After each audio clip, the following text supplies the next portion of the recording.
Hi friends, welcome back to my YouTube channel. ಇವತ್ತು ಕ್ವಿಕ್ಕಾಗಿ ಇಡ್ಲಿ ಮಾಡೋದು ಹೇಗೆ ನೋಡೋಣ ಬನ್ನಿ.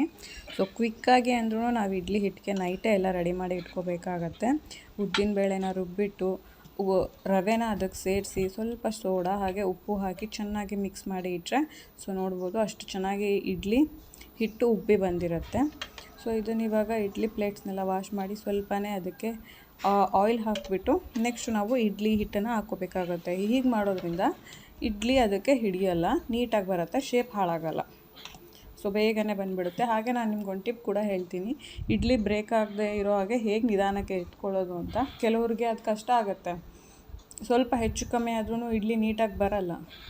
1 ಕಪ್ಪು ಉದ್ದಿನಬೇಳೆ, 3 ಕಪ್ಪು ಇಡ್ಲಿ ರವೆ, ಸ್ವಲ್ಪ ಸೋಡಾ, ಸ್ವಲ್ಪ ಸಾಲ್ಟ್ ಇಷ್ಟು ಹಾಕಿಡ್ರಿ, ಕನ್ಸಿಸ್ಟೆನ್ಸಿ ಕರೆಕ್ಟಾಗಿ ಬರುತ್ತೆ. ಈ ಥರ ಇಡ್ಲಿ ಹಿಟ್ಟು ಕೂಡ ಚಳಿಗಾಲ ಆದರೂ ಕೂಡ ಚೆನ್ನಾಗಿ ಉಬ್ಕೊಂಡು ಬಂದಿದೆ. ನೋಡ್ತಾ ಇರ್ಬೋದು ನಮ್ಮ ಮನೇಲಿ ಎಷ್ಟು ಚೆನ್ನಾಗಿ ಉಬ್ಬು ಬಂದಿದೆ ನೋಡಿ. ಈಗ ಇದನ್ನು ಒಂದೊಂದೇ ಪ್ಲೇಟಿಗೆ ಹಾಕ್ಕೊಂಡು ನಾನು ಎತ್ತಿಟ್ಕೊಳ್ತಾ ಇದ್ದೀನಿ. ನಾನು ಇವಾಗ ಇಡ್ಲಿ ಕುಕ್ಕರ್ನ ಪ್ರೀ ಹೀಟ್ಗೆ ಇಟ್ಟಿರ್ತೀನಿ, ಬಿಕಾಸ್ ಕ್ವಿಕ್ಕಾಗಿ ಆಗಿಬಿಡುತ್ತೆ. 10 ರಿಂದ 11 ನಿಮಿಷ ಸಾಕಾಗುತ್ತೆ ಇಡ್ಲಿ ಕುಕ್ ಆಗಲಿಕ್ಕೆ. ನಾವು ಹಿಟ್ಟನ್ನ ರೆಡಿ ಮಾಡಿ ಇಟ್ಕೊಂಡ್ರೆ 5 ನಿಮಿಷ 10 ನಿಮಿಷದಲ್ಲಿ ಇಡ್ಲಿ ರೆಡಿ ಆಗುತ್ತೆ. ಒಂದು 5 ಮಿನಿಟ್ಸಲ್ಲಿ ಚಟ್ನಿ, ಇನ್ನೊಂದು 10 to 15 ಮಿನಿಟ್ಸ್ನಲ್ಲಿ ಸಾಂಬಾರು ಕೂಡ ರೆಡಿ ಆಗಿಬಿಡುತ್ತೆ. ಸೊ ನಮ್ಮ ಸೌತ್ ಇಂಡಿಯನ್ ಫುಡ್ಸೇ ಚೆಂದ ಅಲ್ವಾ. ಬೆಳಗ್ಗೆ ಬ್ರೇಕ್ಫಾಸ್ಟ್ಗೆ ಇದ್ರ ಜೊತೆಗೆ 1 ಕಪ್ ಕಾಫಿ ಇದ್ದರೆ ಸಾಕು. ಸೊ ನೋಡ್ತಾ ಇರ್ಬೋದು, ಪ್ರೀ ಹೀಟ್ ಆಗಿರ್ತಕ್ಕಂಥ ಇಡ್ಲಿ ಕುಕ್ಕರ್ಗೆ ಇಡ್ಲಿನ ಇಡ್ತಾ ಇದ್ದೀನಿ. 10 ನಿಮಿಷ ಆದ ತಕ್ಷಣ ಸೊ ನೋಡಿ ಇಡ್ಲಿ ರೆಡಿ ಆಯಿತು. ಟಚ್ ಮಾಡಿ ತೋರಿಸ್ತಾ ಇದ್ದೀನಿ ನಿಮಗೆ. ಸೊ ಬೆರಳಿಗೆ ಅಂಟ್ತಾ ಇಲ್ಲ, ನೀಟಾಗಿ ಕುಕ್ ಆಗಿದೆ ನೋಡಿ. ಇದೇ ಟ್ರಿಕ್ಸ್. 1 ಕಪ್ಪಲ್ಲಿ ವಾಟರು, 1 ಸ್ಪೂನು, ಸ್ವಲ್ಪ ಸ್ಪೂನ್ನ ನೀರಲ್ಲಿ ಡಿಪ್ ಮಾಡಿ ಈ ಥರ ತೆಗಿಯೋದ್ರಿಂದ ಇಡ್ಲಿ ಚೂರು ಬ್ರೇಕ್ ಆಗೋಲ್ಲ, ಇಡ್ಲಿ ಪ್ಲೇಟಿಗೆ ಕೂಡ ಅದು ಅಂಟ್ಕೊಳ್ಳಲ್ಲ.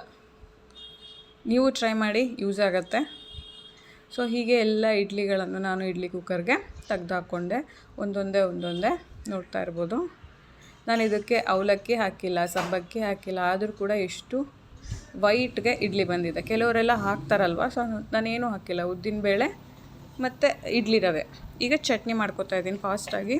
1 ಗಡ್ಡೆ ಬೆಳ್ಳುಳ್ಳಿ, ಹುರಿದಿರ್ತಕ್ಕಂಥ 4 ಹಸಿಮೆಣಸಿನ್ಕಾಯಿ ಎಣ್ಣೆಲಿ ಫ್ರೈ ಮಾಡಿದ್ದೀನಿ, ಸ್ವಲ್ಪ ಹುಣಸೆ ಹಣ್ಣು, ಸ್ವಲ್ಪ ಕರಿಬೇವು, ಫ್ರೈ ಮಾಡಿರೋ ಶೇಂಗಾ 1 ಕಪ್ ಅಷ್ಟು, ನೆಕ್ಸ್ಟು ಹುರಿಗಡಲೆ ಅದು ಕೂಡ 1 ಕಪ್ಪು, ತೆಂಗಿನಕಾಯಿ ಹಸಿದು ಅದು ಕೂಡ 1 ಚಿಕ್ಕ ಕಪ್ ಅಷ್ಟು, ಸ್ವಲ್ಪ ಕೊತ್ತಂಬರಿ ಹಾಕ್ಕೊಳ್ಳಿ. ಸೊ ಕೊತ್ತಂಬರಿ ಇರಲಿಲ್ಲ, ನಾನು ಹಾಕಿಲ್ಲ, ಸ್ಮೆಲ್ ಟೇಸ್ಟ್ ಚೆನ್ನಾಗಿರುತ್ತೆ. ರುಚಿಗೆ ತಕ್ಕಷ್ಟು ಉಪ್ಪು ಕೂಡ ಹಾಕ್ಕೋತಾ ಇದ್ದೀನಿ. ಈಗ ಸ್ವಲ್ಪ ನೀರು. ಈಗ ಇದನ್ನು ನೈಸ್ ಪೇಸ್ಟ್ ಮಾಡಿಕೊಂಡ್ರೆ ಆಗೋಯ್ತು. ಚಟ್ನಿ 5 ನಿಮಿಷದಲ್ಲಿ ರೆಡಿ ಆಯಿತು. ನೋಡ್ತಾ ಇರ್ಬೋದು ನೋಡಿ. ನೀವು ಇದನ್ನು ಒಗ್ಗರಣೆ ಕೂಡ ಹಾಕೋಬೋದು, ಬಟ್ ನನಗೆ ಇದೇ ಥರ ಇಷ್ಟ ಆಗುತ್ತೆ, ಸೊ ನಾನು ಹೀಗೆ ಬಿಟ್ಟಿದ್ದೀನಿ. ಏನಿಲ್ಲ, ಸ್ವಲ್ಪ ಆಯಿಲ್ ಹಾಕ್ಕೊಂಡು ಸಾಸಿವೆ, ಜೀರಿಗೆ, ಕರಿಬೇವು ಹಾಕ್ಕೊಂಡು ಒಗ್ಗರಣೆ ಹಾಕ್ಕೊಂಬಿಟ್ರೆ ಚಟ್ನಿ ಸೂಪರಾಗಿ ರೆಡಿ ಆಗುತ್ತೆ. ನೋಡ್ತಾ ಇರ್ಬೋದು ಎಷ್ಟು ಚೆನ್ನಾಗಿ ರೆಡಿ ಆಗಿದೆ. ಹಾಗೆ ಎಷ್ಟು ಸ್ಮೂತಾಗಿ ಕೂಡ ಬಂದಿತ್ತು ಇಡ್ಲಿ ಸಾಂಬಾರು ಚಟ್ನಿ. ಸಾಂಬಾರು ರೆಸಿಪಿನ ಒಂದು ತೋರಿಸ್ತೀನಿ ನಿಮಗೆ. ಈ ವಿಡಿಯೋ ನಿಮ್ಗೆ ಏನಾದರೂ ಸ್ವಲ್ಪ ಆದರೂ ಇಷ್ಟ ಆಗಿದ್ರೆ ನನ್ನ ಚಾನಲ್ ಸಬ್ಸ್ಕ್ರೈಬ್ ಮಾಡ್ಕೊಳ್ಳಿ. Thank you.